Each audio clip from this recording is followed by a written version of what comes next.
we have major news on a possible offer being finally revealed here in the Dejounte Murray trade between the Atlanta Hawks and the LA Lakers. What's good, y'all, and welcome to another Lakers Digest video. I'm your host, Okechi Apakama, and before we get into everything of today's video, guys, I want to bring your attention to something. There is 93% of you guys who have recently watched our videos who are not subscribed to the channel just yet. If you guys want more of that Laker news, Laker trade reactions, game recaps, just every and all things LA Lakers, you guys are going to come right here to Lakers Digest to make it your home for all of it, guys. Now, with that out of the way, let's hop straight into today's topics of today's video, as it is a big one here, as framework of a deal has surfaced.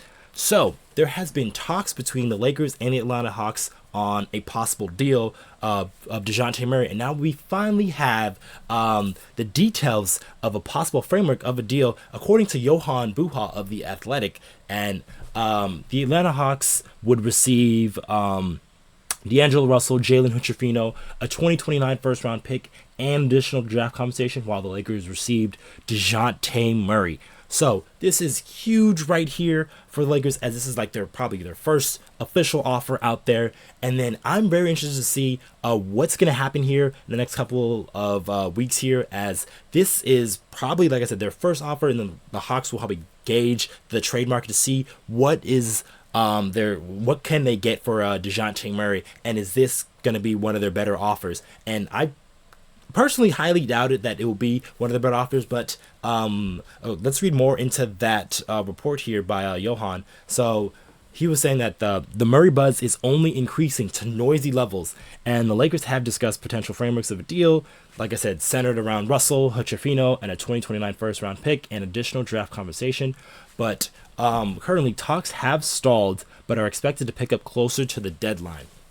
So, like I said, I'm assuming why the talks have stalled, because this is possibly their first offer. So both sides are going to go to their own side and see what they can get. The Lakers are going to gauge the rest of the market to see what other players they can probably get without sacrificing too much. And then the Hawks are going to try to get the most what they can for Dejounte Murray.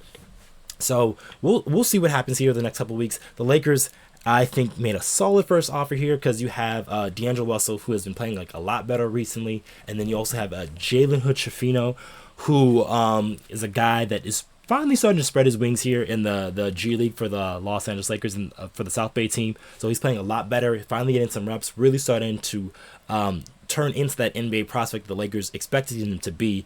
And then also that 2029 future first round pick. So that can essentially be anything at this point. Well, we don't know what the Lakers are going to look like in the year 2029. I don't think the Lakers are going to know what they look like in the year 2029. So a lot of teams are looking to that pick, because this is the only Laker pick the Lakers can trade in this one. It's, according to NBA rules, it's a very weird rule, but they can only trade one first round draft pick this year. So that additional draft compensation that you probably see in that deal, it's probably either some second round picks or pick swaps. So that's something you can do to sort of like add some draft value. So like if you have a pick, you can swap the pick with the other team that you make the trade with. So if that team gets that pick swap, they can ask for a pick swap on the day of the draft. So we'll see how the Hawks view this pick and see if like they really are going for that offer that they want for Dejounte Murray, because it was recently reported that they were looking for at least 2 first-round picks, and then also they were looking for another player, an NBA-ready player that you can stick right next to Trae Young, and he can really help out that Hawks team in the future. They're probably not looking towards D'Angelo Russell, as recent reports said, as he's a guy that's kind of like on a little bit of a different timeline. And then I don't know if the Hawks are willing to help him grow with Trae Young there, and then Jalen Johnson. So those are the two guys they're going to try to build that team around. So I'm not sure if they would want D'Angelo Russell. They might want to probably ship him off to another team and probably get another NBA ready player. But like I said, we'll see, because the NBA market, it's still kind of like formulating. There has been a couple of trades. There has been that OG trade. There has been that Pascal Siakam trade, and also a couple other low-level trades. But the market is still kind of forming here, and we're still trying to see if the Lakers can actually, that's pretty my next topic here, can the Lakers make a deal?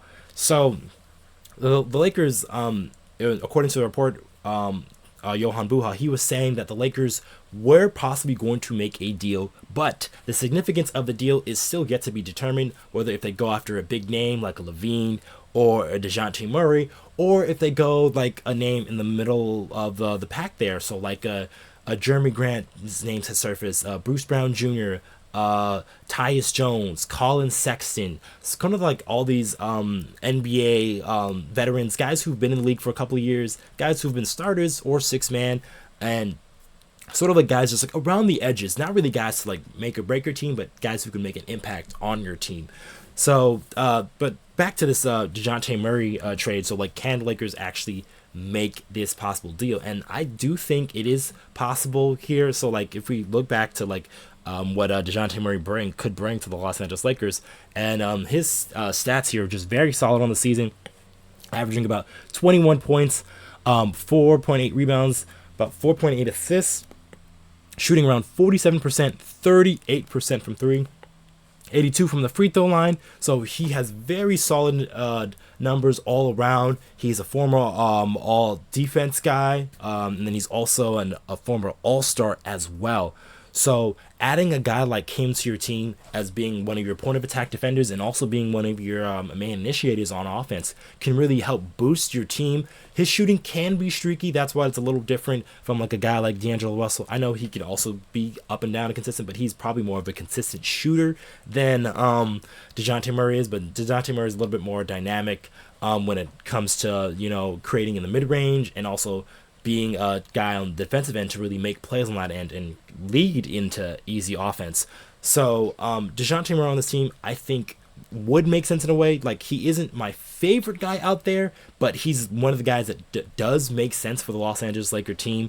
And if we also look to his contract status, because D'Angelo Russell, if we're trading him, this is a guy who's on a 2-year deal. So if we trade for a Dejounte Murray, we're going to control him for a number of years here. So if you look towards that bottom of the screen here, Dejounte Murray is getting paid around $18 million this season, and then next couple years it'll be about 25, 27, 29, and then a player option for 31 this season after that. So the Lakers will have control of Dejounte Murray, and then although those numbers look a little bit high, the salary cap will be rising, so that is looked at to be more of a value contract if the Lakers were to trade for him, because it'll be a little bit below market for what Dejounte Murray is possibly worth in that future timeline. And then the Lakers can also use that as another tradable asset. See if the Dejounte Murray thing doesn't work down the line, or if things were to change drastically for the Los Angeles Lakers, aka like a LeBron retiring or AD asking out. So one of those two things, but I highly doubt that would happen. But we'll see here what the Los Angeles Lakers do here. Like, they do have a couple of options to make with their roster to try to improve it here. It's looks very definite. They're looking for guard help, especially from the athletic standpoint, and then a guy who can really defend on that end, as they were looking at as they were hoping for a guy like Gabe Vincent, who to come off the bench, really be a kind of a point of attack defender and be a guy to really make an impact. He really hasn't, just because he's been injured for most of the season, and they've kind of missed that impact from Dennis Schroeder. He was a guy who was able to get downhill and really be able to create opportunities for some other guys. So they've missed a little bit of that too as well. So we'll see if the Lakers are able to make this a type of deal. Like I said, this is the first offer, so there's probably going to be a bunch of other offers going back and forth between the Hawks and the Lakers before the deadline day.